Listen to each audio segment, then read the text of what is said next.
السلام عليكم ورحمة الله وبركاته. الحمد لله الذي هدانا لهذا وما كنا لنهتدي لولا أن هدانا الله والصلاة والسلام على رسول الله من لا نبي بعده وعلى آله وأصحابه أجمعين والذين اتبعهم بإحسان إلى يوم الدين. فقد قال الله تبارك وتعالى في شان حبيبه آمرا ومخبرا: أعوذ بالله من الشيطان الرجيم. আমার সাথে সকলে আল্লাহ তাআলার কোরআন পড়ুন। আমাদের সুন্দর জবানটা কে দিয়েছেন? সে আল্লাহ তাআলার জন্য আল্লাহর কোরআন তিলাওয়াত হচ্ছে। মহব্বতে সবাই আল্লাহ তাআলার কোরআন পড়ুন। প্রতিটা অক্ষরে কমপক্ষে 10টি করে নেকি দিবেন কে? আল্লাহ তাআলা। সুতরাং যত বেশি কোরআন পড়বো তত বেশি সওয়াব পাবো, যত বেশি কোরআনে আমল করব তত বেশি জান্নাতের দিকে পা বাড়াবো, ঠিক না? মহব্বতে সবাই পড়েন আউযু বিল্লাহি মিনাশ শাইতানির রাজীম। বিসমিল্লাহির রাহমানির রাহিম। إن الله وملائكته يصلون على النبي يا أيها الذين آمنوا صلوا عليه وسلموا تسليما. اللهم صل على محمد وعلى آل محمد كما صليت على إبراهيم وعلى آل إبراهيم إنك حميد مجيد. بلغ العلا بكماله كشف الدجى بجماله حسنت جميع خصاله صلوا عليه وآله. তমসায় ঘেরা ছিল এ নিখিল জাহান, মানেনি ধরায় কেহ আল্লাহর বিধান। এলে নব আবতাব কাটিল আধার, প্রভাত পাপিয়া কুল উঠিল গাহি। আলহামদুলিল্লাহ, বাংলাদেশের প্রাণ কেন্দ্র রাজধানী ঢাকার মধ্যেও একেবারেই প্রাণের মধ্যে লুকিয়ে থাকা আর এক প্রাণ সত্তা, এই শাহবাগ এলাকা ধর্মপ্রাণ মুসলিমদের, বিশেষ করে রাসূল সাল্লাল্লাহু আলাইহি ওয়াসাল্লামের আদর্শে উজ্জীবিত তার উম্মতদের প্রাণের আয়োজন শাহবাগ মানব কল্যাণ সংস্থার উদ্যোগে আয়োজিত সিরাতুন নবী সাল্লাল্লাহু আলাইহি ওয়াসাল্লাম মাহফিল। সেগুন বাগিচার কাঁচা বাজার সংলগ্ন এ বরকতময় নুরানি মাহফিলে এই অধিবেশনের সম্মানিত সভাপতি, বিশিষ্ট সমাজসেবক, সচেতন রাজনীতিবিদ, আল্লাহর জমিনে আল্লাহর দ্বীন প্রতিষ্ঠার অতন্ত্র প্রহরী শিক্ষাবিদ জনাব মোহতারাম আহসান হাবিব, কোরআনের জন্য আল্লাহ তাআলা তাকে সুস্থতা এবং দীর্ঘ নেক হায়াত দান করুন বলি আমিন। সম্মানিত উলামায়ে কেরাম, বিশেষ করে আমার আগে চমৎকার কথা বলেছেন হযরতুল আল্লামা মাওলানা সাদিকুর রহমান আল আজহারি। আল্লাহ কোরআনের জন্য তাকে সুস্থতা এবং দীর্ঘ নেক হায়াত দান করুন। স্বল্প সময় রাসূল সাল্লাল্লাহু আলাইহি ওয়াসাল্লামের আদর্শে উজ্জীবিত জীবনের চমৎকার দিক তুলে ধরেছেন। আজকের এই প্রোগ্রামের সম্মানিত বিশেষ মেহমান অ্যাডভোকেট ডক্টর হেলাল উদ্দিন সাহেব, ভাইস চেয়ারম্যান মারুফ ফাউন্ডেশন। কোরআনের জন্য তার বাকি জীবনটা আল্লাহ তাআলা কবুল করে নিন। সমবেত অন্যান্য মেহমান বৃন্দ,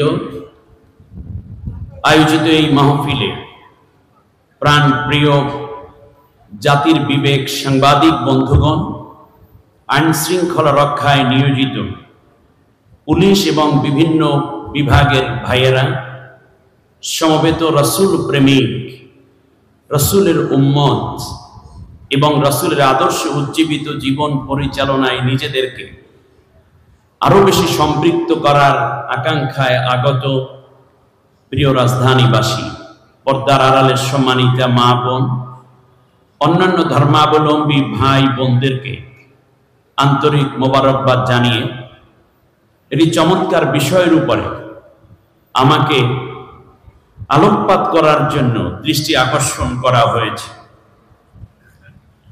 বিষয়টি এতই তাৎপর্যপূর্ণ যে আমাদের জীবন থেকে অনেক দূরে চলে যাওয়া নবীকে জানার ক্ষেত্রে একটি হারিয়ে যাওয়া অধ্যায়ের নাম।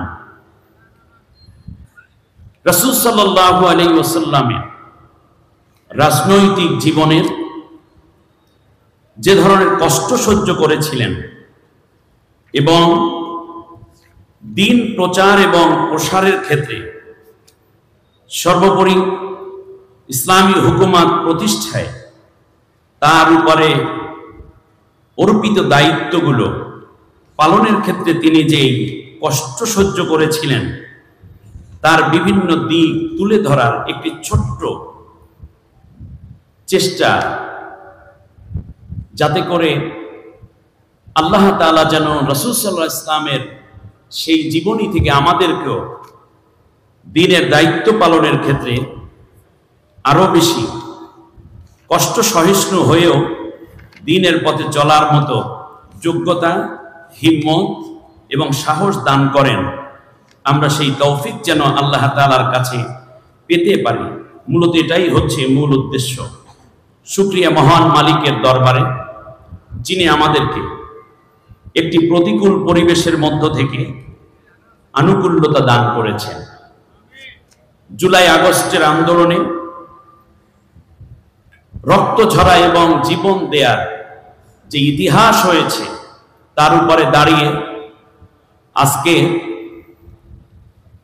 যে সত্যটা সবচেয়ে বড় হয়ে আমাদের সামনে এসেছে, সেটা হচ্ছে যুবকরা যখন সত্য নিয়ে, সত্য বুঝে দাঁড়াতে পারে, তখন কোনো মিথ্যেই তার সামনে কুল কিনারা পায় না। ঠিক কিনা বলেন? সম্মানিত বন্ধুগণ, আজকে প্রাণ ভরে দোয়া করছি, আল্লাহর কাছে সাহায্য কামনা করছি। আল্লাহ তাআলা যে স্বপ্ন নিয়ে আমার তরুণ ভাইয়েরা বোনেরা জীবন দিয়েছেন, সে স্বপ্ন পূরণে যেন আমরা নিজেদেরকে সম্পৃক্ত করতে পারি।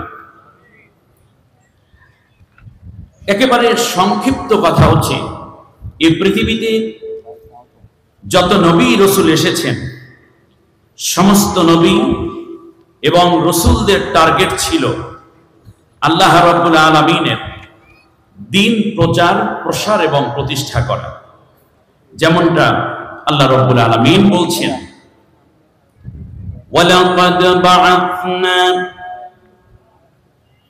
ফি কুল্লি উম্মাতির রাসূল আন ইবুদুল্লাহ ওয়াজতানিবুত তাগুত। আল্লাহ তাআলা সূরা নহলের 36 নম্বর আয়াতে বলেছেন যে পৃথিবীতে যত নবী রাসূল আমি প্রেরণ করেছি, সমস্ত নবী এবং রাসূলদের টার্গেট ছিল একটাই, তা হচ্ছে তারা যেন বিশ্ব মানব জাতিকে সব ধরনের ইসলাম বিরোধী শক্তিকে পরাজিত করে কেবলমাত্র আল্লাহর বিধানকে প্রতিষ্ঠার মাধ্যমে মানবতাকে আল্লাহর গোলামে পরিণত করে দিতে পারে। এটাই হচ্ছে সব নবীদের টার্গেট এবং একমাত্র উদ্দেশ্য যা আল্লাহ তাআলা প্রেরণ করেছেন। এই কথাটা বোঝাতে গিয়ে আল্লাহ সুবহানাহু ওয়া তাআলা আবার বলেছেন, শোনো দুনিয়ার মানুষেরা, নবী রাসূলকে আমি যে প্রেরণ করেছি, আজকে ইশা সালাতে এই আয়াতটি তিলাওয়াত হয়েছে 3 বার করে। আল্লাহ তাআলা কোরআনের মধ্যে এই কথা বলেছেন, ওয়াল্লাযী আরসালা রাসূলাহু বিল হুদা ওয়া দীনিল হক লিইয়ুযহিরাহু আলাদ-দীনি কুল্লিহি ওয়ালাউ কারিহাল মুশরিকুন। সূরা সফের মধ্যে আল্লাহ বলছেন নবী প্রেরণের উদ্দেশ্য হলো মানব জাতির যে মতবাদ আছে এইটাকে পরাজিত করে আল্লাহ রাব্বুল আলামিনের বিধানকে বিজয় করে দেয়া, এই কাজ করার জন্যই আমি দুনিয়ায় রাসূল প্রেরণ করেছি। সুবহানাল্লাহ। আমরা যখনই রাসূল সাল্লাল্লাহু আলাইহি ওয়াসাল্লামের জিন্দেগি নিয়ে আলোচনা করি, তখন কিন্তু আমরা এই জায়গাটিতে আসার আগেই মাহফিল শেষ হয়ে যায়। অর্থাৎ রাসূল সাল্লাল্লাহু আলাইহি ওয়াসাল্লামের জন্ম, মা হালিমার বাড়িতে থাকা, সেখান থেকে রাসূল সাল্লাল্লাহু আলাইহি ওয়াসাল্লামের বাবার পরিচয় পরিচিতি, কুরাইশ বংশ কি, এরপরে তিনি আলামিন উপাধি, সাদিকুল আমিন উপাধি, সেখান থেকে নিয়ে আস্তে আস্তে করে আস্তে আস্তে রাসূল সাল্লাল্লাহু আলাইহি ওয়াসাল্লামের বিয়ে, এরপরে হিলফুল ফুজুল, নবুয়ত যখন পান তখন বক্তার আলোচনা শেষ হয়ে যায়, ঠিক কিনা বলেন? কিন্তু আমরা শুনতে আসছি রাসূল সাল্লাল্লাহু আলাইহি ওয়াসাল্লামের জিন্দেগি, রাসূল সাল্লাল্লাহু আলাইহি ওয়াসাল্লামের গোটা জীবনকে আমরা দুটি ভাগে ভাগ করব। আমার আলোচনার বিষয়কে গুছিয়ে আনার জন্য এই বিষয়টা না বললে আপনারা হয়তোবা মাঝখানে কনফিউজড হবেন যে আসলে কোন জায়গা থেকে বলা হলো। কান খাড়া করে মন দিয়ে কথা শোনার জন্য আমি আহ্বান করছি। দেখুন, আমরা হচ্ছে রাসূল সাল্লাল্লাহু আলাইহি ওয়াসাল্লামের রাসূল বলছি কি রাসূল সাল্লাল্লাহু আলাইহি ওয়াসাল্লাম। তাহলে রাসূল সাল্লাল্লাহু আলাইহি ওয়াসাল্লাম জন্মের আগ থেকেই তিনি আলামে আরহে থাকতেই তিনি নবী, কিন্তু তার নবুয়ত প্রকাশিত হয়েছে আল্লাহর কোরআন নাজিলের মাধ্যমে।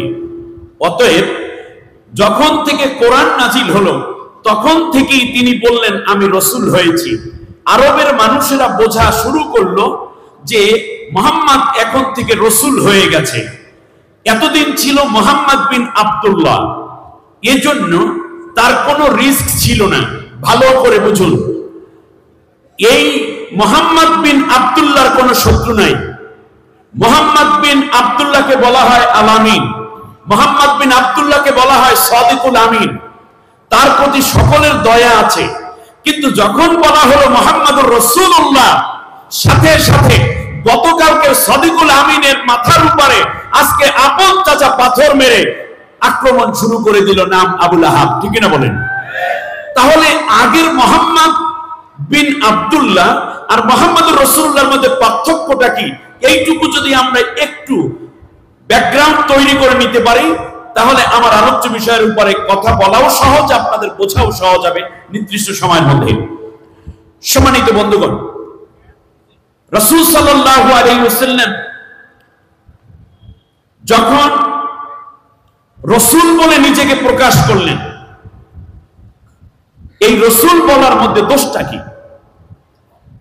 আমি প্রথমেই বলেছিলাম যে 2টি অধ্যায় আমরা নেব। রাসূল সাল্লাল্লাহু আলাইহি ওয়াসাল্লাম জন্মের পর থেকে নিয়ে যেই কাজগুলো করেছেন নিয়মিত, নবুয়ত পাওয়ার আগ মুহূর্ত পর্যন্ত, এইগুলাকে আপনি নাম দেয়া হবে, এটাকে ইসলামের পরিভাষায় বলা হয় আদাদুন নবী। কি বলা হয় বলেন দেখি? আদাদুন নবী মানে হচ্ছে রাসূল সাল্লাল্লাহু আলাইহি ওয়াসাল্লামের নিত্য নৈমিত্তিক অভ্যাসে গড়ে তোলা কাজগুলো। আর রাসূল সাল্লাল্লাহু আলাইহি ওয়াসাল্লামের নবুয়ত পাওয়ার পর থেকে আপনি যেই কাজগুলো বলতে থাকবেন, এইগুলা হচ্ছে সুন্নাতুন নবী। তাহলে দেখুন দুইটি পার্থক্য আমরা জানলাম। একটা হচ্ছে আদাদুন নবী, এটাকে কোন থেকে নেব আমরা? জন্ম থেকে নিয়ে নবুয়ত পাওয়ার আগ পর্যন্ত। এই অধ্যায়টার মধ্যে আছে ইতিহাস, এর মধ্যে আছে আবেগ, এর মধ্যে থাকতে পারে অনুভূতি। কিন্তু রাসূল সাল্লাল্লাহু আলাইহি ওয়াসাল্লামের ওই কাজগুলো যদি কেউ করে তাহলে তার মধ্যে বরকত হতে পারে, কিন্তু সুন্নত আদায় হয় না। কিন্তু রাসূল সাল্লাল্লাহু আলাইহি ওয়াসাল্লামের উপর যখন কোরআন নাজিল হয়ে গেল, যেই দিন থেকে তিনি রিসালাতের স্বীকৃতি দিলেন, সেই দিন থেকে নবী যেই কাজ করেছেন সেটা উম্মতের জন্য সুন্নাহ। সেই কাজকে যদি কেউ অমান্য করে, বিদ্রোহ করে, তাহলে তার ঈমান থাকে না, সে কাফের হয়ে যায়। নবুয়ত পাওয়ার আগের কাজগুলো ইতিহাস, জানলে আপনার বিশাল ফায়দা আছে, তার মধ্যেও বরকত আছে, কিন্তু সেইটা আমলের জন্য আপনি জানার কোনো প্রয়োজন নাই। কিন্তু জানার প্রয়োজন হচ্ছে রাসূল সাল্লাল্লাহু আলাইহি ওয়াসাল্লাম যেই দিন থেকে রাসূল হয়ে গেলেন, এটার দ্বারা বেসিক্যালি আমরা এর আগেও রাসূল সাল্লাল্লাহু আলাইহি ওয়াসাল্লামের জিন্দেগি জানা খুব জরুরি আমাদের, কারণ নবীর গোটা জীবনই জানার মধ্যে উম্মতের মধ্যে বরকত। আবার একটি খেয়াল করুন, রাসূল সাল্লাল্লাহু আলাইহি ওয়াসাল্লামের নবুয়ত পাওয়ার আগে তাকে যারা অমান্য করেছে, তারা রাসূল সাল্লাল্লাহু আলাইহি ওয়াসাল্লাম থেকে আলাদা হয়ে তারা মূলত মুরতাদ হয়ে যায়নি, কিন্তু ইসলাম গ্রহণ করার পরেও যারা রাসূল সাল্লাল্লাহু আলাইহি ওয়াসাল্লামের আদর্শকে অমান্য করেছে, ইসলাম গ্রহণের পর নবুয়ত পাওয়ার পরে তারা মুরতাদ হয়ে গেছে। সওয়াব এবং গুনাহ এই দুইটাকে ডিফার করে আদাদুন নবী এবং সুন্নাতুন নবীর উপরে ভিত্তি করে।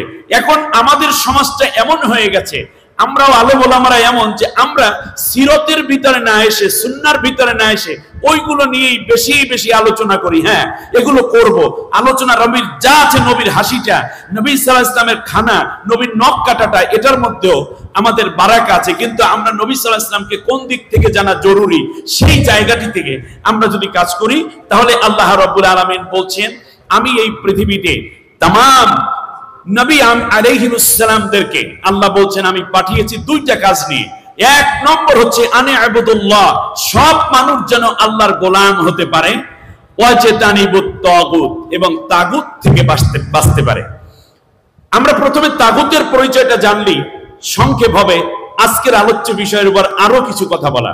যেমন আল্লাহ তাআলা বলছেন, ইযহাব ইলা ফিরআউনা ইন্নাহু তাগা। ও মুসা, মুসা পয়গম্বরকে আল্লাহ রাব্বুল আলামিন বললেন, মুসা তুমি ফিরআউনের কাছে যাও, কারণ সে তাগুত হয়ে গেছে। সে কি হয়ে গেছে? তাগুত মানে হচ্ছে ওই শক্তি, যেই শক্তি আইন রচনা করার যোগ্যতা রাখে, ক্ষমতা রাখে। অ্যাটলিস্ট সরকার, যারা থাকে সরকারে, তারাই তো আইন রচনা করে নাকি? কিন্তু যেই সরকার সরাসরি আল্লাহ যেটাকে হালাল করেছেন আইন করে সেটাকে হারাম করে, নিষিদ্ধ করে রাষ্ট্রে, আর আল্লাহ যেটাকে হারাম করেছেন সেইটাকে জনগণের উপরে মানতে বাধ্য করে, ওই রকম সরকারকে বলা হয় তাগুত সরকার। সে অর্থে বিগত সরকার যারা ছিলেন সরকারে, তারা এমন কিছু আইন ও কানুন বিশ্বের দ্বিতীয় বৃহত্তম মুসলিম রাষ্ট্র জনগণের উপরে, ছাত্র সমাজের উপরে চাপিয়ে দিয়েছিল, যেটা সরাসরি আল্লাহ তাআলার কথার সাথে সাংঘর্ষিক, কিন্তু দেশের মানুষ মানতে বাধ্য ছিল। যারা মানত না তাদের উপর পীড়ন করত। আল্লাহ রাব্বুল আলামিন বলেন, শোনো, ফামাই ইয়াকফুর বিত্তাগুত ওয়া ইউমিন বিল্লাহি ফাকাদ ইসতামসাকা বিল উরওয়াতিল উসকা লা ইনফিসামা লাহা আল্লাহু সামিউন আলিম। যারা তাগুতকে অস্বীকার করে ঈমান আনবে, আগে তাগুতকে অস্বীকার করো, তাগুত নেতা, তাগুত দল, তাগুত আইন প্রণয়নকারী ব্যক্তিবর্গকে অস্বীকার করে যদি ঈমান আনো, তাহলে তারা এমন এক রশি ধারণ করেছে, যেই রশি এক প্রান্ত আমি আল্লাহর হাতে, আর এক প্রান্ত আমার বান্দার হাতে। আমার হাত থেকে আমার বান্দাকে কেউ ছুটাইয়া নিতে পারবে না, ছিনিয়ে নিতে পারবে না। সুবহানাল্লাহ বলেন। গেল একটা। দ্বিতীয় হচ্ছে আল্লাহ তাআলা বলছেন যারা এরপরেও তাগুতি করবে, ইন্না জাহান্নামা কানাত মিরসাদাল লিত-তাগিনা মাআবা, যারাই এত জানার পরে এই তাগুতের দলে থাকবে, তাগুতের মতাদর্শ নিয়ে থাকবে, আমি আল্লাহ তাআলা বললাম তাদের জন্যই আমি জাহান্নামকে ফাঁদ বানিয়ে রেখেছি, তারা কোনোদিন জান্নাতি হতে পারবে না।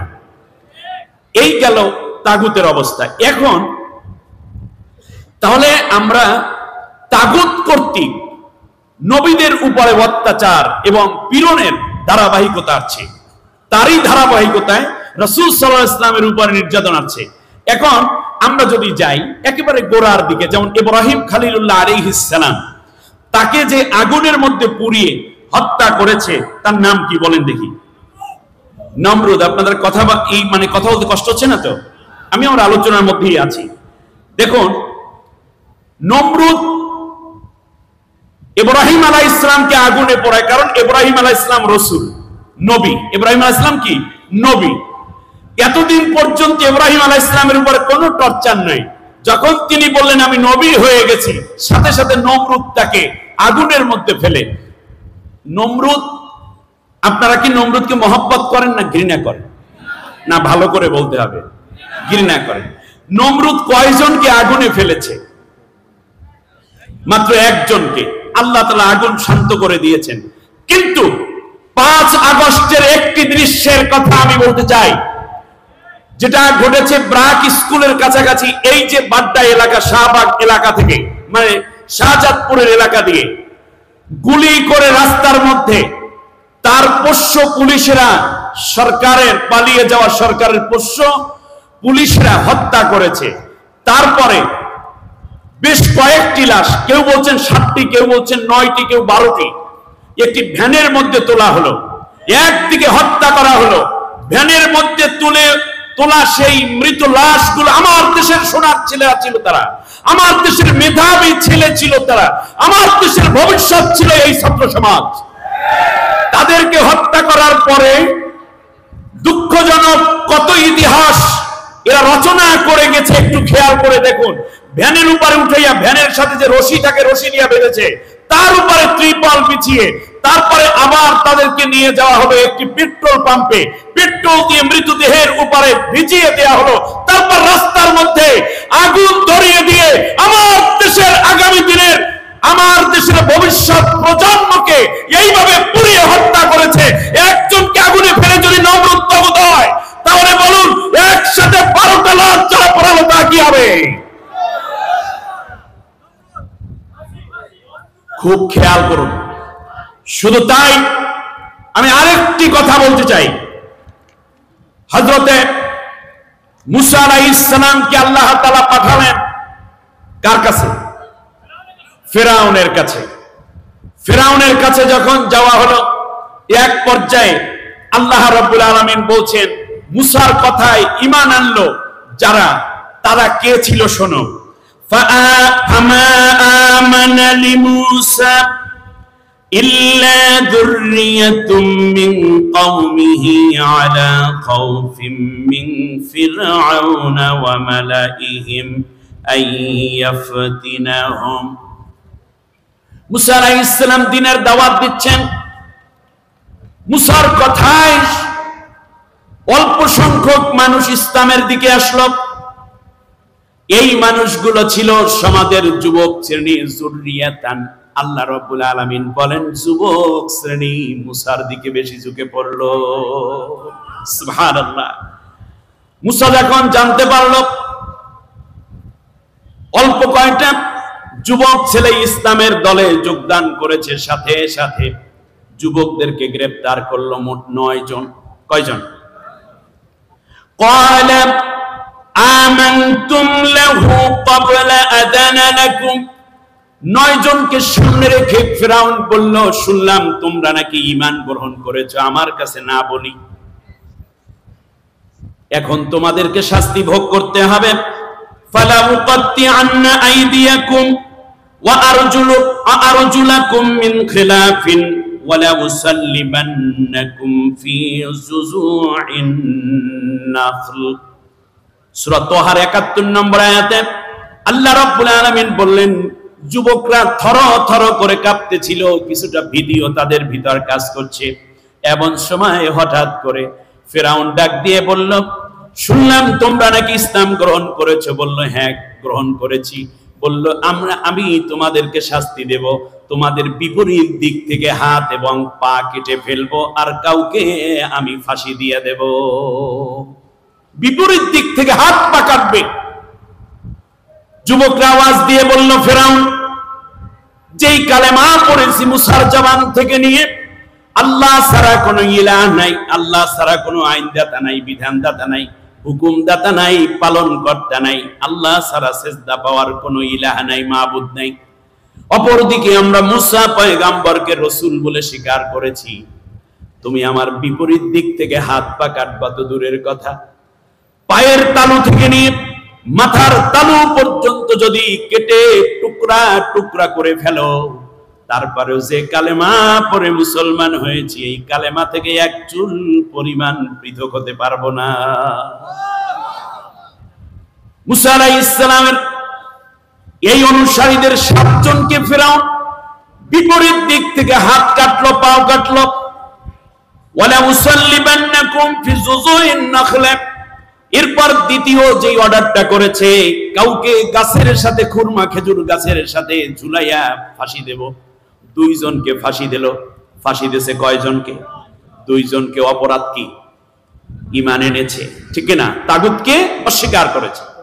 আর 7 জনকে কি করেছে? বিপরীত দিক থেকে হাত পা কেটেছে।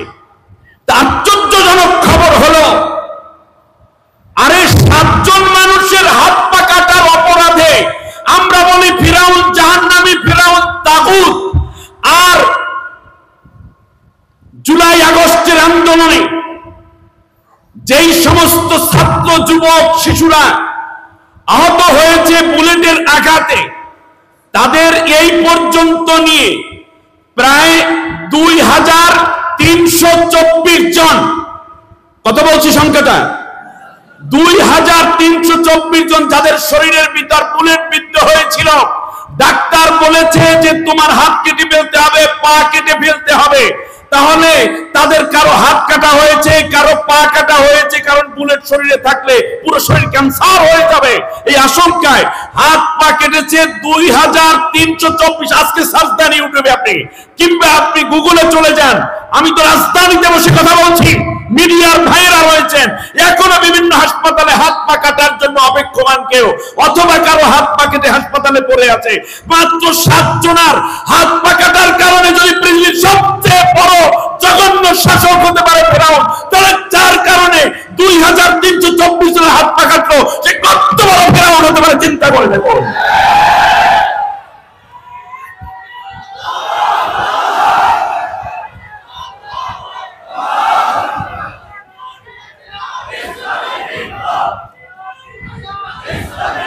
শুধু তাই নয়, আজ আমি মনে করিয়ে দিতে চাই, ও সঙ্গটা ছিল কোটা না মেধা। মেধা থাকে কোথায়? মাথায়। ওরা টার্গেট করলো মাথা বরাবর গুলি করো। মাথা বরাবর গুলি করার পরে এই পর্যন্ত চিরদিনের জন্য অন্ধ হয়ে গেছে আমার দেশের মেধাবীরা, যাদের সংখ্যা সব মিলে এই পর্যন্ত 1338 জন।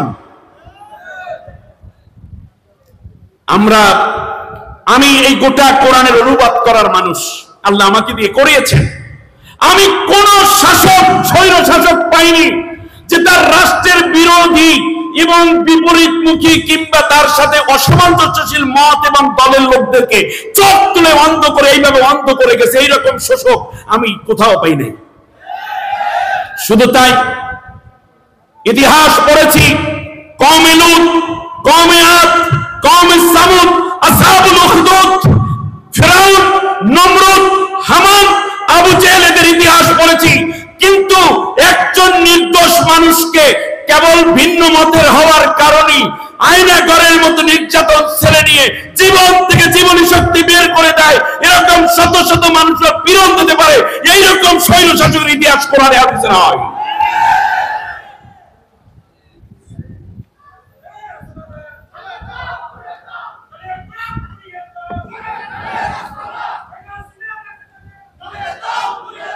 আমি আপনাদেরকে বলি, শুনুন,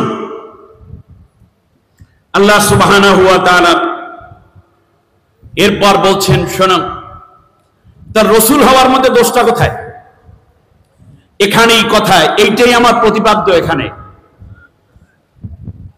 প্রত্যেক নবী তার জাতির সাথে মিশেছেন, আগে কোনো সমস্যা ছিল না। যেই দিন বলেছেন রাসূল, সেই দিন থেকে সমস্যা। মুসা আলাইহিস সালাম ফিরাউনের ঘরে লালিত হয়েছেন, আপনারা জানেন কিনা? কার ঘরে?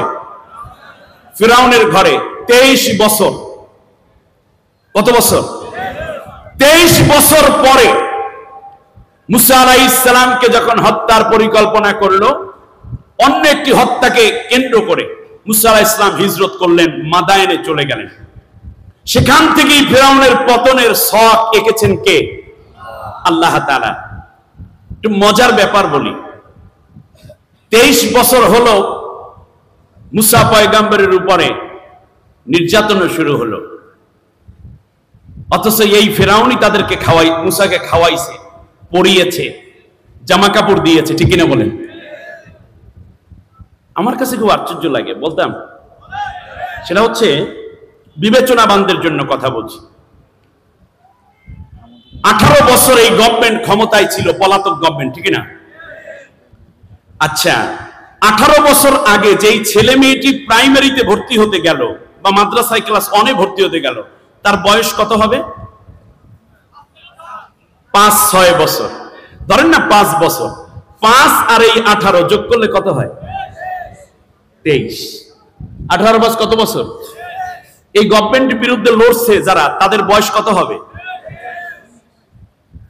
আপনি খেয়াল করেন কত চমৎকার একটা মিল। অথচ প্রাইমারি স্কুলে বিস্কুট দেয়া, বই দেয়া, কাগজ কলম দেয়া, উপবৃত্তি দেয়া, সব কিছু করেছে। তাহলে ফিরাউনের নিয়ম নীতির মধ্যে কি ছিল যেটা এই গভর্নমেন্টের মধ্যে থাকার কারণে 23 বছরের মাথায় জোর আন্দোলন করে এরা সমূলে বিদায় করে দিল? কারণটা কি? সেইটা আল্লাহ রাব্বুল আলামিন কোরআনের মধ্যে বলেছেন। সূরার নাম সূরা তাহা, আয়াত নম্বর 79। وَأَضَلَّ فِرْعَوْنُ قَوْمَهُ وَمَا هَدَى। ফিরাউন যেই শিক্ষানীতি পরিচালনা করেছিল, তার মধ্যে জাতির উন্নতির কোনো বিষয় ছিল না, সব ছিল জাতিকে ধ্বংস করার শিক্ষা ব্যবস্থা। সব ছিল শিক্ষার নামে অস্ত্র নিয়ে দৌড়াদৌড়ি করার, বিভিন্ন প্রশিক্ষণ, দুর্নীতি করা, ছাত্রদেরকে দিয়েছে চাঁদাবাজি করতে, হেলমেট বাহিনী তৈরি করেছে, ছাত্রদের রুমের ভিতরে বই না পেয়ে পাওয়া গেছে অবৈধ অস্ত্র, হকি স্টিক, হেলমেট থেকে শুরু করে লাঠি, সোটা, রামদা এবং AK-47। সুতরাং এইরকম একটি অবস্থা তখন তৈরি করা হয়েছিল। আল্লাহ রাব্বুল আলামিন বললেন, শোনো, সে মূলত জাতিকে শিক্ষার নামে অশিক্ষা দিয়েছে। আমাদের ডক্টর হেলালউদ্দিন সাহেব একটু আগে যেই বক্তব্যটা দিয়ে একটি জাতি ধ্বংসের পরিকল্পনা নিয়েছিল, সেই ধ্বংসপ্রাপ্ত জাতিকে উদ্ধার করার জন্য আল্লাহ রাব্বুল আলামিন দিয়েছেন মুসা আলাইহিস সালামকে জ্ঞান। ফিরাউন চায় ধ্বংস করতে, আর আল্লাহ রাব্বুল আলামিন যখন বললেন, মুসা তুমি ফিরাউনের কাছে যাও, মুসা আলাইহিস সালাম বললেন, রব্বি জিদনি ইলমা, O my lord advance me in my knowledge. আল্লাহ তুমি আমাকে জ্ঞান দাও। তার কারণ মেধাবীরাই মূলত স্বৈর শাসকের বিরুদ্ধে লড়াই করে। এই জন্য মুসা আলাইহিস সালাম চাইলেন আল্লাহর কাছে কি? জ্ঞান। আর ফিরাউন দিল কি? শিক্ষা থেকে নাম নিয়ে মূর্খ জাতি তৈরি করার প্ল্যান। আর এই শিক্ষার মূল কারিগর যিনি ছিলেন, তিনি ছিলেন মুসা পয়গম্বর। কারণ নবীগণ ছিলেন আল্লাহর ওহীর একজন মুআল্লিম, একজন টিচার, ঠিক না বলেন?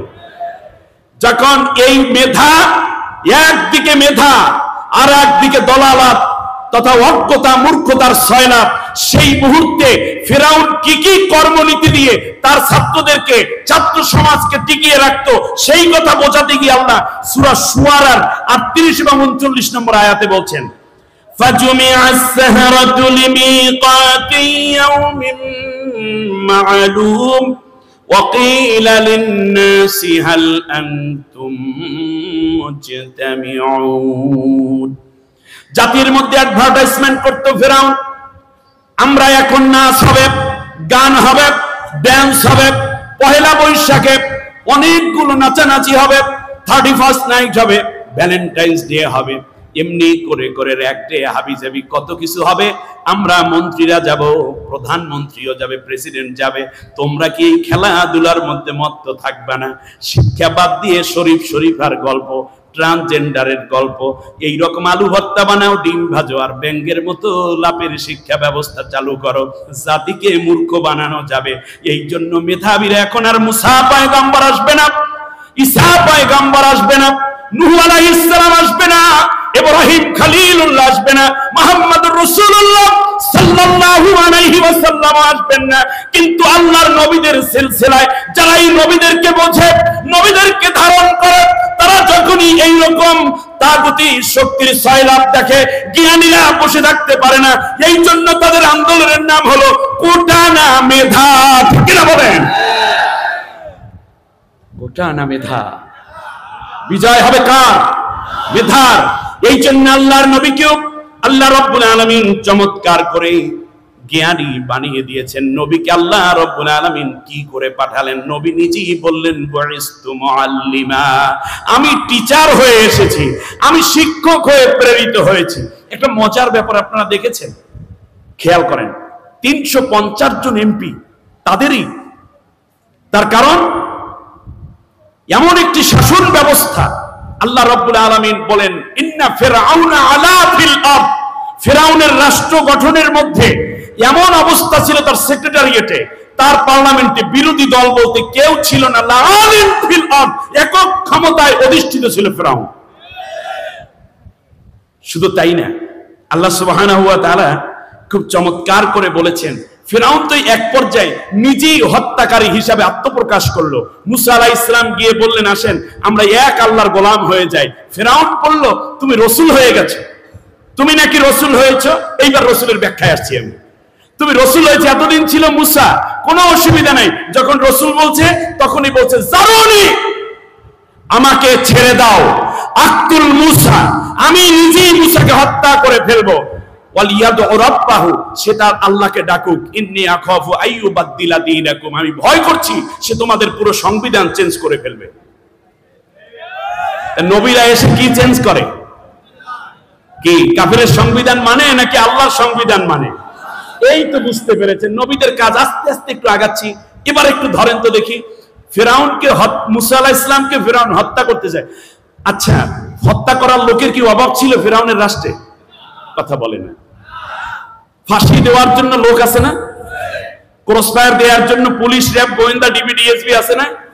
এরপরেও সে নিজে হত্যা করতে চেয়েছে, ঠিক কিনা বলেন? তাহলে বোঝা যায় কোন দ্বিমত পোষণকারী কিংবা কোন তার সাথে অমিল ব্যক্তিকে ফাঁদে পেয়ে নিজে হত্যা করায় উদ্যত হওয়ার প্রথম আচরণ ফিরআউন করেছিল। সে লেডি ফিরআউন হতে পারে পরবর্তীতে, কোনো অসুবিধা নেই। তার কারণ হচ্ছে এই যে পরবর্তীতে আমরা বিভিন্ন সোশ্যাল মিডিয়ায় জানতে পেরেছি, এক পর্যায়ে জানি না কতটুকু সত্য হবে, যে একজন আসামিকে মাত্র 10 মিনিট পরেই যার ফাঁসি হবে, কিন্তু এই 10 মিনিট ধৈর্য কুলায় নাই, নিজেই জেলের ভিতর গিয়ে হত্যা করেছে। ইতিহাস এক সময় দাঁড়াবে, এটা ফিরআউনের আচরণ। আল্লাহ রাব্বুল আলামিন বলেন, শোনো, এই সব কিছু মিলে মূল উদ্দেশ্যটা কি তোমাদেরকে একটু বলে দিই, তাহলে রসুলের কষ্টটা আমরা বুঝতে পারবো। সেটা হচ্ছে, রসুল মানে হচ্ছে রাষ্ট্রনায়ক হওয়া। বলেন রসুল মানে কি? বলেন তো দেখি, আরেকটু জোরে বলেন। রাষ্ট্রনায়ক হওয়া। ফিরআউন এক পর্যায়ে বনি ইসরাইলের লোকদেরকে হত্যা করতে যখন গিয়েছিল, তখন সে মনে করেছে এর আগে যতবার হামলা করে আমি বিজয় লাভ করেছি, আজকেও অবশ্যই বিজয় লাভ করে 2 লক্ষাধিক সশস্ত্র সৈন্য নিয়ে তারা চলে গেল লোহিত সাগরের কিনারে। 3.5 লক্ষ নিরস্ত্র বনি ইসরাইল। আল্লাহ রাব্বুল আলামিনের কাছে মুসা আলাইহিস সালাম দোয়া করলেন, লাঠি দিয়ে আঘাত করলেন, 12টা রাস্তা তৈরি হয়ে গেল, তাদেরকে নিয়ে চলে গেল। এক পর্যায়ে গিয়ে বলল যে, শোনো, আমি এই যে নদী দেখো তোমরা, এই নদীটা কিন্তু আমারই কথা শোনে। নাউজুবিল্লাহ বলে, দেখো না কি সুন্দর নদী আমার জন্য ভাগ হয়ে আছে। ওয়ানাদা ফিরআউন ফি কওমিহি ক্বালা ইয়া কওমি আলাইসা লি মুলকুম মিসরি ওয়া হাদিহিল আনহারু তাজরি মিন তাহতি আফালা তুবসিরুন। আমার জাতির লোকেরা দেখো না, এই যে নদী দুই ভাগ হয়ে শুকনো রাস্তা তৈরি করে দিয়েছে তলদেশ দিয়ে, এটা আমার কথাই এই নদী চলে, এই দেখো কি সুন্দর রাস্তা, এটা আমার কারণে হয়েছে। কি নদী কি ওর কথা শোনে? শোনে না। সে মনে করেছে এখন ওপারে গিয়ে 3.5 লাখ মেরে আসবো। আর এই দিকে যাওয়ার সময় তারা কি করেছে আল্লাহ রাব্বুল আলামিন বলছেন, কাম তারাকু মিন জান্নাতি ওয়া উয়ুন। ফিরাউন তার রাজপ্রাসাদের চারপাশে সুন্দর ঝর্ণা ধারাগুলো চালু করে গিয়েছিল, বাগ বাগিচা সুন্দর করে গুছাইয়া গেছে। তার কারণ ফিরাউন মনেও চিন্তা করে নাই যে কোনোদিন এই যাত্রায় তারা মারা যাবে। মনে করেছে আগের মতো যত অত্যাচার করে বিজয় লাভ করেছি, এইবারেও আমার পেটুয়া বাহিনী দিয়ে আমি জয় লাভ করে আসব। এরপরে বলল ওয়াজুরুইম ওয়া মাকামিন কারীম। আমার আল্লাহর কথা, এখান থেকে শিক্ষা নাও। আহ, কি চমৎকার কথা আল্লাহ বলেছেন, ওয়াজুরুইম ওয়া মাকামিন কারীম। জমকালো ফসল, টমেটো বাগান, লিচু বাগান, লেবু বাগান, আম জাম কলা কাঁঠাল, সেখান থেকে ধরে আপেল বেদানা আঙ্গুর গাছ আনারস গাছ, এমনি করে কত হলুদ মরিচের গাছ, পেঁয়াজ রসুনের গাছও তোমরা সেখানে পাবে। এমনকি অনেক রকমের গাছগাছরা তারা লাগিয়ে রেখেছিল। তার কারণ ফিরাউন মনে করেছিল আমি কোনোদিন ক্ষমতা থেকে যাব না। আরে কয়দিন থাকবে বাঁচবে তার খবর নাই। ভীষণ 2041, আজকে হলো 2024 সাল, এখনো 17 বছর বাকি। 17 মিনিটের যার গ্যারান্টি নাই, সে 17 বছর পর্যন্ত থাকার আকাঙ্ক্ষা করে। ফিরাউনও এটা চেয়েছিল। তার কারণ ওয়ানামাতিন কানু ফিহা ফাকিহিন। আর এমন অবস্থা হলো সে চাইল সে আরো অনেকগুলো খাদ্য সামগ্রী জমা করলো। আধুনিক যুগে যদি এসে বলি, ফিরাউনের সময় তো পিরামিড যেহেতু বানানো আছে, এই আধুনিক যুগে এসে যদি দেখি তাহলে আমরা দেখতে পাবো ফ্রিজের মধ্যে কি সুন্দর নদীর পাঙ্গাস, মোটা মোটা ইলিশ, মোটা মাথার বিভিন্ন গলদা মাছ সহ কত রকমের খাবার দাবার। শুধু নয়, ফিহা ফাকিহিন, এবং বিভিন্ন সময় আনন্দ ফুর্তি করার জন্য তাদের ঘরগুলোর মধ্যে, রুমগুলোর মধ্যে এমন উপাদান পাওয়া গিয়েছিল যেইগুলো মানুষের মনোরঞ্জনের জন্য শয়তানের পক্ষ থেকে দেওয়া লাল পানির হাদিয়া। আল্লাহ রাব্বুল আলামিন বলেন, শোনো, মাস বরাবর যখন চলে গেল, ঠিক সেই মুহূর্তে আমি আল্লাহ রাব্বুল আলামিন বললাম, পানি তুমি সমান হয়ে যাও। তাফসীরের কিতাব লিখেছে প্রায় 250 হাত, মানে 3.5, 250 গজ, মানে 350 হাত ছিল গভীর তলদেশে। পানি যখন সমান হয়ে গেল, হার্টগুলা তাদের বন্ধ হয়ে গেল, কানের পর্দা ফেটে গেল, নাক মুখ দিয়ে রক্ত বের হওয়া শুরু হলো, মৃত্যু লাশগুলো ভেসে উঠলো, 2 লাখের উপরে লাশ। আল্লাহ রাব্বুল আলামিন বলেন, যেই দিন ফিরাউন মারা গেল, চারদিকে খবর হয়ে গেল ফিরাউন মারা গেছে, ফিরাউন মারা গেছে, ফিরাউনের সৈন্যবাহিনী পরাজিত হয়েছে। আল্লাহ রাব্বুল আলামিন বলেন, শোনো, সেই দিন পরিবেশটা একটা বড় রকমের কান্না এবং ব্যথাতুর হওয়ার কথা ছিল, কিন্তু ফিরাউন যেই দিন মারা গেল, ফামা বাকাত আলাইহিমুস সামাউ ওয়াল আরদু ওয়া মা কানু মুনজারিন। সূরা দুখানের 29 নম্বর আয়াতে আল্লাহ রাব্বুল আলামিন বলেন, এই তাগুতটা যেই দিন মারা গেল, সেই দিন আসমান এবং জমিনের কেউ কান্না করে নাই, আফসোস করে নাই, এমনকি কান্না করার মতো কোনো পরিবেশও ছিল না। একটা জালান তাগুত যেদিন পরাজিত হয়, সেদিন পৃথিবীর কেউ কান্দে না। আচ্ছা, ফিরাউনের জন্য সবচেয়ে বেশি কাঁদলে তো তার স্ত্রী, নাম কি? কই, তিনি কি কান্নার পরিবেশ আছে তার? তিনি তো আগেই জান্নাতে চলে গেছেন। আপনারা বলতে পারেন যে হুজুর একটা বিষয় তো আছে, সেটা কি? সেটা হচ্ছে এই 2 লাখ সৈন্যের তো মা আছে, বাবা আছে, স্ত্রী আছে, সন্তান আছে, তাদের তো কান্না করার কথা ছিল, তারাও কান্দে নাই। তার কারণ ফিরাউন 252 বছর একটানা শোষণ করার ফলে খ্রিস্টপূর্ব 1298 সাল থেকে নিয়ে খ্রিস্টপূর্ব 1550 সাল পর্যন্ত 252 বছর শাসন করার ফলে সে যে অত্যাচারটা করেছিল, ওই পুলিশরা যে বাইরে এসে অন্য দলের লোকদেরকে যেমন পিটাতো, মুরব্বীদের প্রতি সম্মান দেখাতো না, ঠিক ঘরের মধ্যে গিয়েও মা বাবাকে ওই রকমই মনে করে সম্মান দেখাতো না, মানে ওই প্যাটার্ন তৈরি হয়ে গেছে তাদের। বাইরের ছাত্রদেরকে যেমন পেটাতো, ঘরে গিয়ে বাচ্চাদের প্রতি ওই আচরণই করতো, কারণ অভ্যাসটাই এরকম হয়ে গেছে। বাইরে বিরোধী দলীয় নেত্রী মেয়েরা যারা ছিল রাস্তায় পেটাতো, ঘরে গিয়ে বউদের ওই রকমই পিটান শুরু করতো। ওই ছেলের মেয়েরা বলতো, আল্লাহ আমার বাবাটারে নিয়ে যাও, আমাদের কোনো আফসোস নাই। মা বাবা বলতো, আল্লাহ এই সন্তানটাকে নিয়ে যাও, এ তো কোনো আদব কায়দা নেই, বেয়াদব। স্ত্রী বলতো, আল্লাহ এই স্বামী থেকে আমাকে বাঁচাও, কারণ সে ওই অন্য দলের মেয়ে মহিলাদের সাথে যে আচরণ করতো, পিটাতো, ঘরে গিয়ে বউটাকে ওই রকমই করতো। বউ কইতে, আল্লাহ তুমি আমারে বাঁচাও, ওরে নিয়ে যাও। এই জন্য মিশরে 2 লক্ষ সৈন্য, তাদের মা বাবা ভাই বোন সন্তান সন্ততিও কেউ কান্না করে নাই।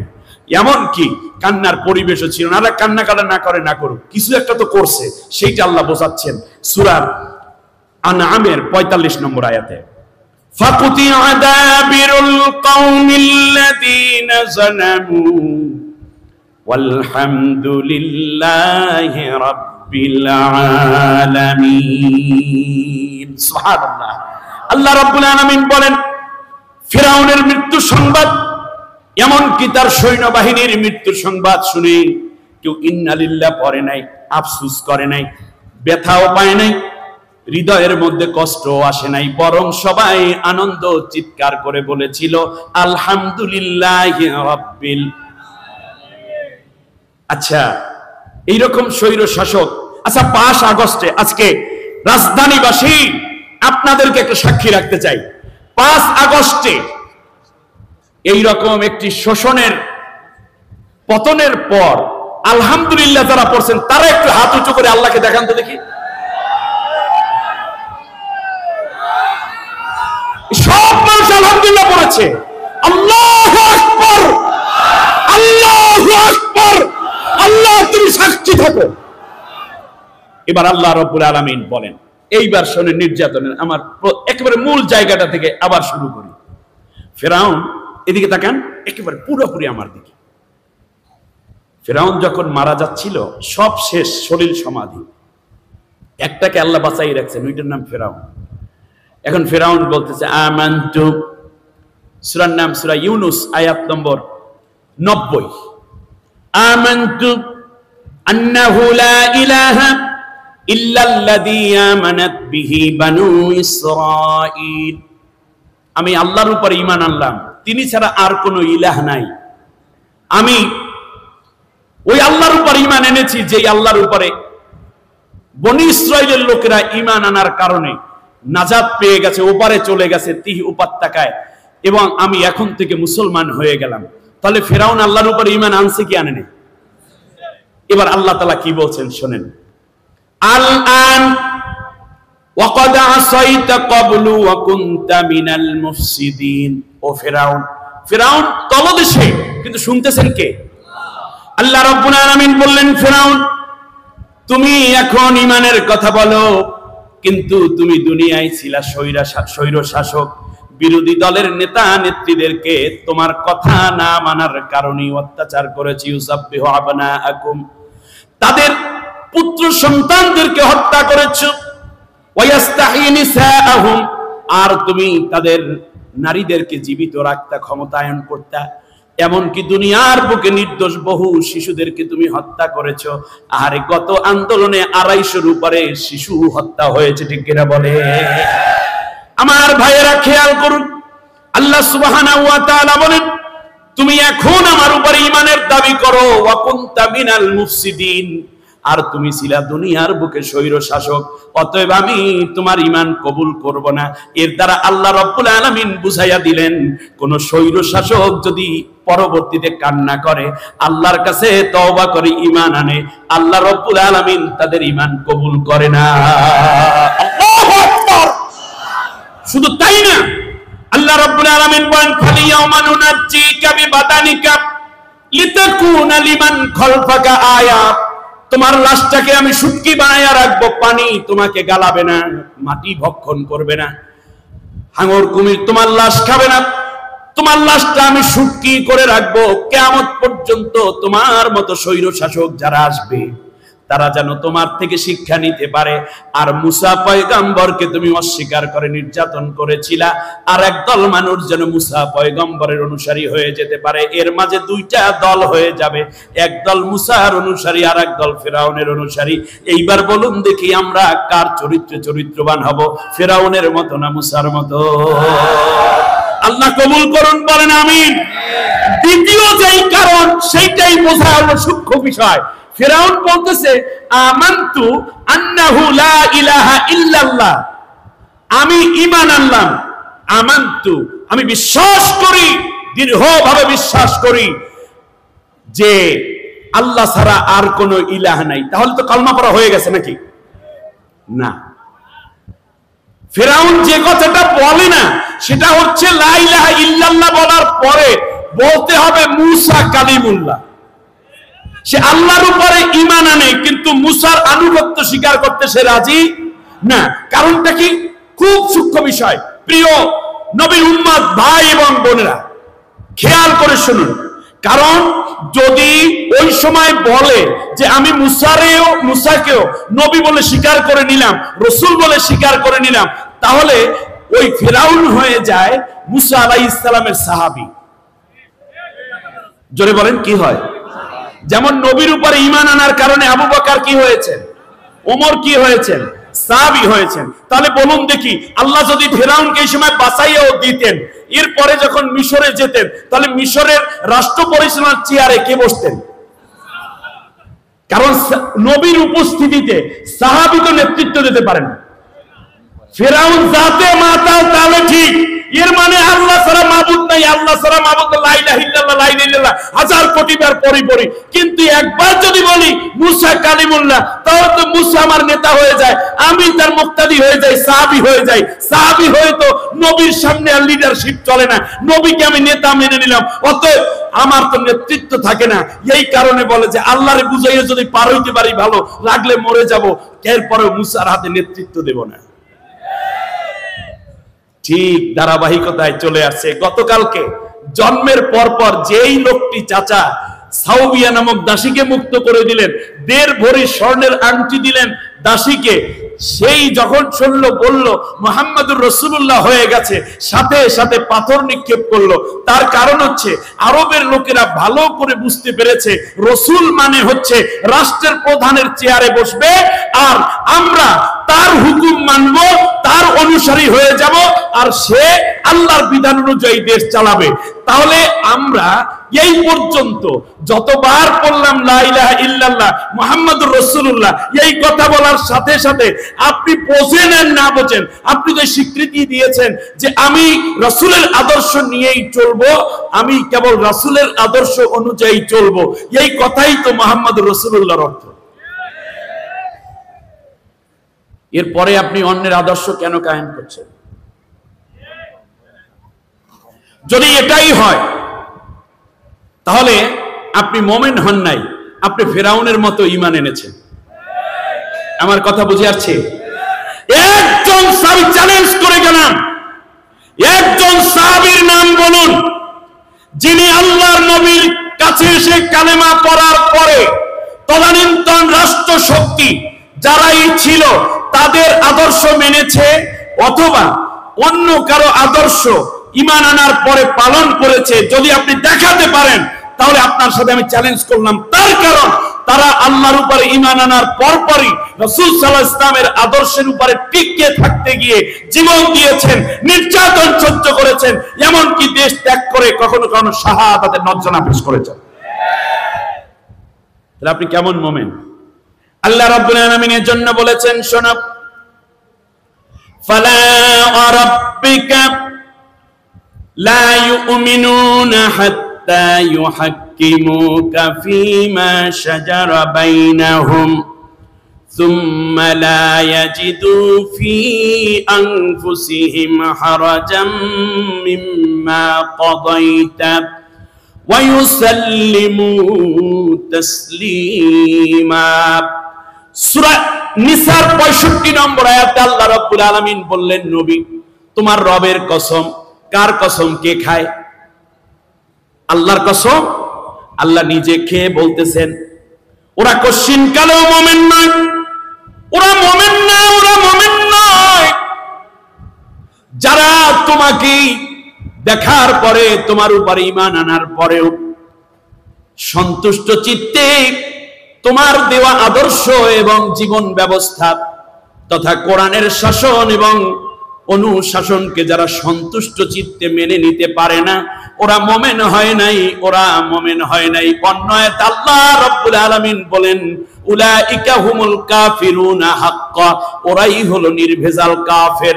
সুতরাং আজকে একদল মানুষ স্লোগান দেয়, আমার নেতা তোমার নেতা বিশ্ব নবী মোস্তফা, আর এক বলে যেই স্লোগান দেয়, কারো কার্ল মার্কসের স্লোগান, কেউ লেনিনের স্লোগান, কেউ মাও সেতুংয়ের স্লোগান, কেউ ফ্রয়েডের স্লোগান, কেউ হেগেলের স্লোগান, কত রকম স্লোগান আছে।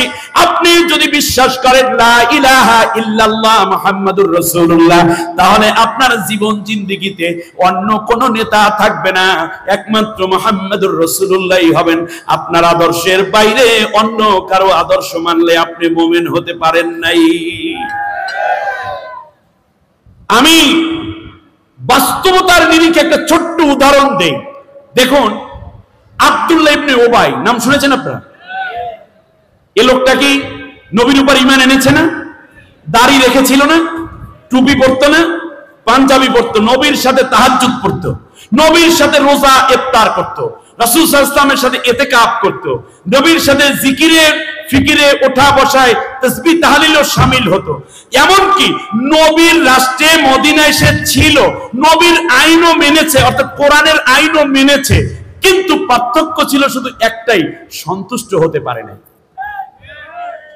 ইসলামের আইন মানি, কিন্তু ওই আগের জন্ম নয় ভালো ছিল। এই যে একটা রোগ, এই যে একটা রোগ, আগেই তো ভালো ছিল, আগে কি সুন্দর দিন কাটাইতাম, হ্যাঁ, এই আগেই ভালো ছিল, এই কথাটা আব্দুল্লাহ বিন উবাইর মনের মধ্যে আওড়াইতো, এই জন্য মৃত্যুর সময় ঈমান নিয়ে মরতে পারে নাই। আবার বলি, মৃত্যুর পরে তার ছেলে এসেছে, সূরা তাওবায় চলে যান, 80 নম্বর আয়াত থেকে পড়া শুরু করেন। বুখারী শরীফের দ্বিতীয় খণ্ড কিতাবুত তাফাসির খুলে দেখেন, এই তাওবার তাফসীর আছে সেখানে। এসে কাঁদতেছে, বলে বাবা কি আমার সাহাবী, তুমি কান্না করো কেন? বললি ইয়া রাসূলুল্লাহ, আমার আব্বা তো মারা গেছে। নবী বলেন ইন্না লিল্লাহি ওয়া ইন্না ইলাইহি রাজিউন, আমি কি করতে পারি আব্দুল্লাহ, তোমার বাবা তো এখন বলল, আমার বাবা তো আমার গর্ভে, আমার মায়ের গর্ভে থাকতে ইন্তেকাল হয়েছে। বলল যে ইয়া রাসূলুল্লাহ, আপনার উপরে বাবার 3টা ওসিয়ত আছে। বললি কি কি? 1 নম্বর ওসিয়ত, আপনাকে সালাম জানিয়েছেন, নবীজি বললেন আলাইকা আলাইহিস সালাম। দ্বিতীয় বলল যে নবী আপনার গায়ের সাথে লেগে থাকা যেই ঘাম এবং আপনার দেহ মোবারক মিশে থাকা যে গেঞ্জি, আমরা যে গেঞ্জি পরি, নবী এইরকম একটা পাতলা জামা পরতেন মূল জামার নিচে, বলল ওই জামাটা আমার আব্বার গায়ের জামা হবে, এই ওসিয়ত করেছে। রাসূল সাল্লাল্লাহু আলাইহি ওয়াসাল্লাম সাথে সাথে জামাটা খুলে দিলেন। এরপর বলল রাসূল আপনাকে জানাজা পড়ানোর জন্য বলেছে, কারণ আব্দুল্লাহ বিন উবাইর মনের মধ্যে খায়ের ছিল যে নবী যদি আমার জন্য দোয়া করে আর তিনি যদি জানাজা পড়ান, তাহলে কেউ আমার বেহেশত ঠেকাইতে পারবে না। আমাদের দেশে দেখেন না, এই যে দাড়ি রাখছে, আহারে আল্লাহ, দাড়ি রেখেছে, তারপরে পাকা দাড়ি, পাকা চুল, পাঞ্জাবি, সাদা পাঞ্জাবি পরতো লোকটাই, অনেকে দরবেশ বলে ডাকতো, ঠিক না বলো? যখন সে আটকে গেল, 5 আগস্ট রাত্রে রওনা করেছে দাদার দেশে। আমাদের দুঃখ হয়, বিগত 18টা বছর পর্যন্ত এই দেশে মাসলুম সংগঠন জামাত ইসলামী, ইসলামী ছাত্র শিবির, বিএনপি বলেন, জাসদ বলেন, ডান বলেন, বাম বলেন, যারাই তাদের সমালোচনা করত, সবাইকে বলতো এরা পাকিস্তানের দালাল। জেল দিলা, নির্যাতন করলা, রিমান্ড দিলা, ফাঁসি দিলা, অত্যাচার করলা, ঘরবাড়ি ছাড়া করলা, আয়না ঘরে ঢুকাইলা, কই একজনে পাকিস্তান পালাইয়া যায় না, এটা কেনা বলে? তাহলে বোঝা যায় আমার দেশে কোনো পাকিস্তানের দালাল নাই। মাত্র ছাত্রদের আন্দোলনে, অল্প কয়দিনের আন্দোলনে কই যাইয়া পালাইলা? যেখানে পালাইছো ওইটা তোমার নিজের দেশ, এইখানে দালালি করতে বসে বসে, ঠিক না বলো?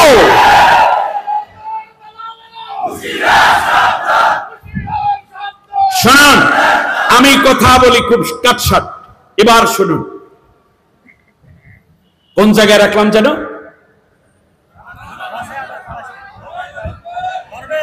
দরবেশ, পুলিশে ধরে ফেললো, কিন্তু তার দাড়ি নাই, মোষ সহ কামাইয়া চুলগুলা সাদা চুল কালো করে ফেলেছে, দেখতে ইয়াং ইয়াং মনে হচ্ছে, লঙ্গি পরা ভদ্রলোক।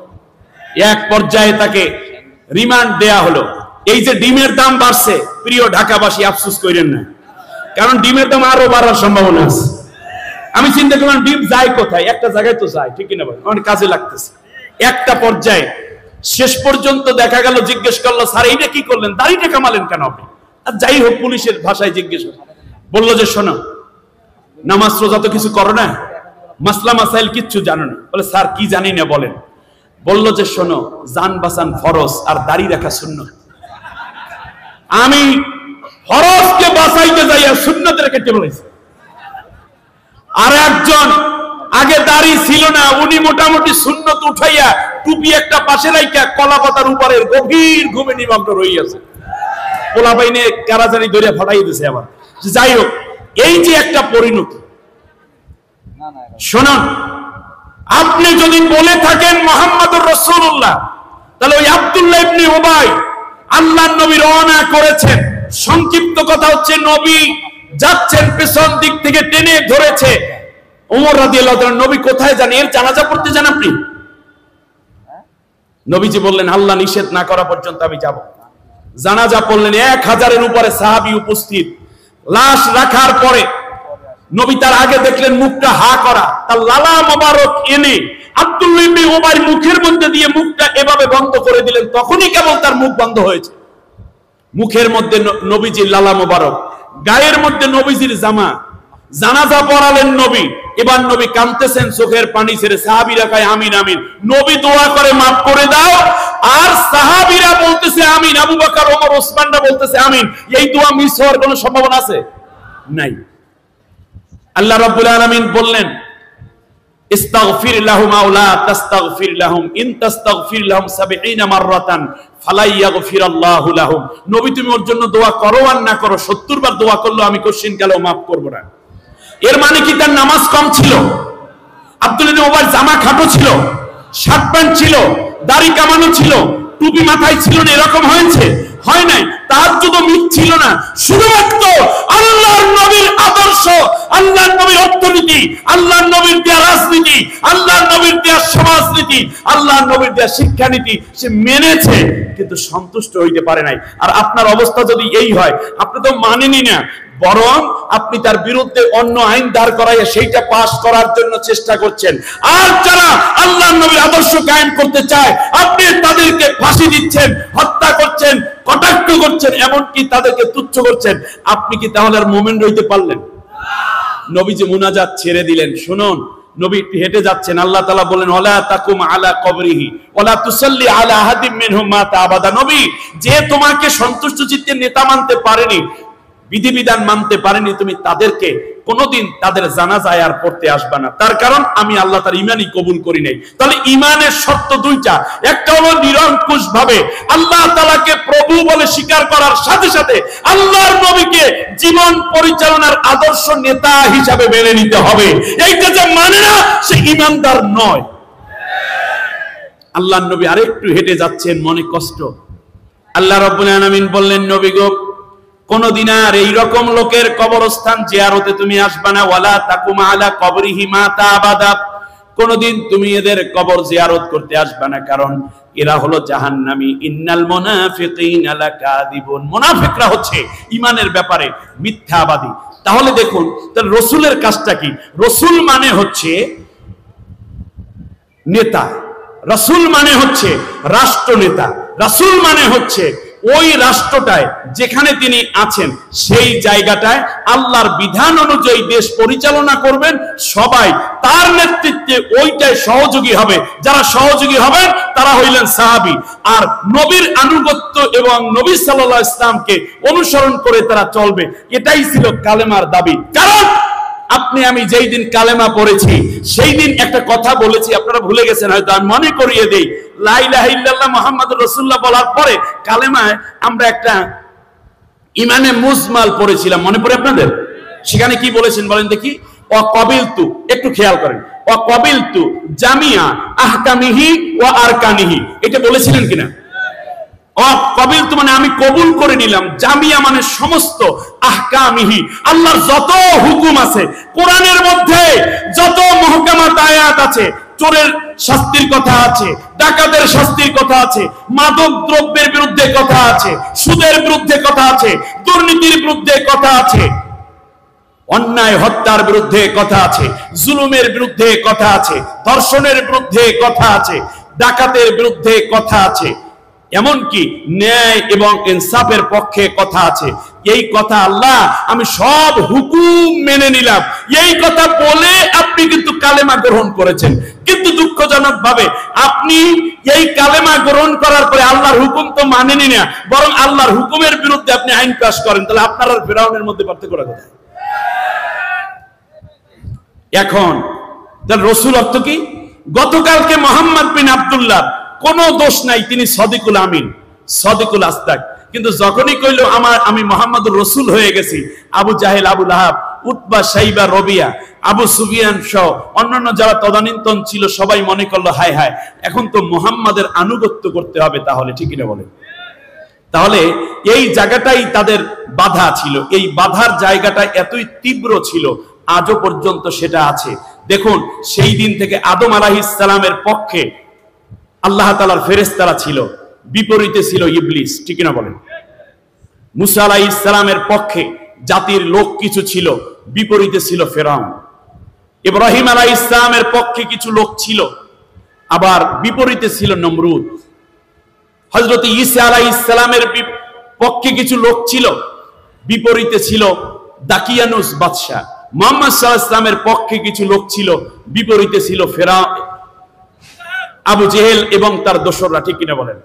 সেই ধারাবাহিকতায় আজও আল্লাহ রাসূল সাল্লাল্লাহু আলাইহি ওয়াসাল্লামের আদর্শ কায়েমের জন্য এক দল মানুষ কাজ করে যাচ্ছে, আর এক দল মানুষ তার বিপরীতে কাজ করে, ঠিক কিনা বলেন? আজকে ডিসিশন নিতে হবে। এটা আপনার চূড়ান্ত একটা কথা, সেটা হচ্ছে আপনি যদি রাসূল সাল্লাল্লাহু আলাইহি ওয়াসাল্লামের আদর্শই না নিতে পারেন, তাহলে আপনি জাহান্নামে যাবেন, ঈমান কবুল হবে না। এখন আল্লাহ তাআলা কি বলছেন শুনেন। আল্লাহ রাব্বুল আলামিন সূরা বনী ইসরাঈলের ৭১ নম্বর আয়াতের মধ্যে বললেন, ইয়াউমা নাদউ কুল্লা উনাসিম বিইমামিহিম, কিয়ামতের ময়দানে আমি আল্লাহ রাব্বুল আলামিন মানুষদেরকে দলে দলে ডাকবো। সামনে থাকবে নেতা, সামনে থাকবে কে? নেতা। একটু শোনেন, লিডার। এই যে স্লোগানটা, আমার নেতা তোমার নেতা বিশ্বনবী, এই কথাটা বলা এটা কোনো স্লোগান নয়, এটা ঈমানের স্বীকৃতি। আল্লাহ রাব্বুল আলামিন বলেন, নেতা সামনে সামনে যাবে, পেছনে অনুসারীরা যাবে। কালমার সামনে যাবে, তার অনুসারীরা পেছনে যাবে। লেনিনের অনুসারীরা পেছনে পেছনে যাবে। লেনিন সামনে সামনে যাবে, এমডি করে মাও সেতুং, ডারউইন, ফ্রয়েড, হেগেল থেকে নিয়ে আমার দেশের যত নেতা নেত্রী আছে, যারা তাদেরকে সামনে রেখে স্লোগান দেয়, তারা সামনে যাবে, পেছনে পেছনে তার অনুসারীরা যাবে। আর যারা আমার আপনার নবীকে আদর্শ নেতা মেনে চলেছি, নবীজি সামনে সামনে যাবে, পেছনে পেছনে আমরা যাব। আল্লাহ রাব্বুল আলামিন পরিণতিটা বলে দিলেন। সূরার নাম সূরা হুদ, আয়াত নম্বর ৯৮। আল্লাহ রাব্বুল আলামিন বললেন, রেফারেন্স গুলো বাসায় গিয়ে দেখে নিন। ইয়াকদুমু কওমাহু ইয়াউমাল কিয়ামাতি ফাআওরাদাহুমুন নার ওয়া বিইসাল উবিরদুল মাওরুদ। শোনো, আমি তোমাদের আদর্শ বানিয়েছি, তোমাদের জন্য মুহাম্মদুর রাসূলুল্লাহকে বানিয়ে দিয়েছেন কে? মনোনয়ন দিয়েছেন কে? নবীগণকে নির্বাচিত না মনোনীত? মনোনীত। কার দ্বারা? জোরে বলেন, কার দ্বারা? জোরে বলতে হবে, কার দ্বারা মনোনীত? তাই নবীকে আমাদের জন্য নেতা মনোনয়ন দিয়েছেন কে? আর আমাদেরকে বলেন আতিউল্লাহ, এই নবীর আনুগত্য করো, কথা শেষ। আর কোন প্রশ্নই থাকা উচিত ছিল না, কারণ নবীর মতো এত ভালো নেতা বিশ্বে আর কেউ ছিল না, নাই, কিয়ামত পর্যন্ত হবে না। এখন আল্লাহ তাআলা বলছেন, শোনো, আমার নবীকে বাদ দিয়ে যারা কেউ নেতা হয়েছে আদর্শ অথবা অনুসরণ করেছো, ওই নেতা এবং কর্মী সবগুলাকে ফাওরদাহুমুন নার, আমি তাদেরকে জাহান্নামে ফেলে দেব। গল্প শেষ। কথাটা বুঝতে পেরেছেন? তাহলে আমরা রাসূল সাল্লাল্লাহু আলাইহি ওয়াসাল্লামকে নেতা মানি, বলি আল্লাহুম্মা সাল্লি আলা সাইয়্যিদিনা, আমাদের নেতা। সাইয়্যিদ অর্থ কি? নেতা। নেতা মানে, আর সাইয়্যিদিনা মানে আমাদের নেতা কে? মুহাম্মদ। নামাজের মধ্যে এই কথা বললেন, নামাজের বাইরে অন্য নেতাকে আপনি মানলেন। কবরের মধ্যে যখন রাখা হয় তখনও বলা হয় বিসমিল্লাহি আলা মিল্লাতে, আল্লাহর নামে নবীর দলে রেখে গেলাম। এই রাজধানীবাসী কান খাড়া করে শুন, একটি আলোচনা আপনার জীবনকে যদি পরিবর্তন করতে পারে আজকের এই মাহফিল সফল। আপনি কার কোন নেতার পিছনে দৌড়ান, আপনি খেয়াল করুন। কবরের মধ্যে রাখতেছে বিসমিল্লাহি আলা মিল্লাতে রাসূল, নবী আল্লাহর নামে নবীর দলে রেখে গেলাম। নবীর দলে মানে নবীর পার্টিতে। আজও নবীর আদর্শ কায়েম করতে চায় এরকম দল আছে না নাই? কথা বলেন না কেন? এরকম দল আছে না নাই? আছে। তাহলে মরার পরে আপনাকে নবীর দলে রাখবে নাকি জীবিত অবস্থায় নবীর দলে থাকতে হবে? তাই নবীর দলে যারা আমরা আছি, নবীর আদর্শ কায়েম করতে চাই, আমরা সেই দলে শামিল হয়ে যাব। ঠিক না বলেন? আর অন্য কোন দল আমাদের দরকার নেই, কারণ কবরে লাগবে নবীকে, সুপারিশ করতে লাগবে নবীকে, অন্য কাউকে তো লাগবে না। শুধু তাই না, আল্লাহ তাআলা বলছেন ইয়া আইয়ুহান নাবিয়্যু হাসবুকাল্লাহু ওয়া মান ইত্তাবাআকা মিনাল মুমিনিন। আমাদের সাদিকুর রহমান আজহারী ভাই নবী সুপারিশ করবেন, সুপারিশ করবেন এই কথা বলেছেন, কিন্তু আমি তার চেয়ে একটি আপডেট আয়াত আপনাদেরকে দিচ্ছি। আল্লাহ রাব্বুল আলামিন বলেন, নবীগণ, পৃথিবীর জীবনে যারা তোমার অনুসারী হবে, যারা তোমার অনুসরণ করবে, শুধু দাড়িতে, শুধু টুপিতে, এগুলো হচ্ছে নবীর আদর্শ কায়েমের জন্য পূর্ব একটা বাহির দৃশ্য ধারণ করা, আর কিছু না। কিন্তু আল্লাহ তাআলা বলছেন যে তোমার আদর্শ সমাজে কায়েম করার জন্য নেতৃত্ব কেবল তোমারটাই যারা মেনে নিবে। নবী, একটা কথা শোনো, হাসবুক আল্লাহ, তোমার জন্য যেমন আমি আল্লাহ যথেষ্ট, আর তোমার অনুসরণ যারা করবে তাদের জন্য আমি আল্লাহ নিজেই জান্নাতের জামিনদার হয়ে গেলাম। সুবহানাল্লাহ পড়বেন না?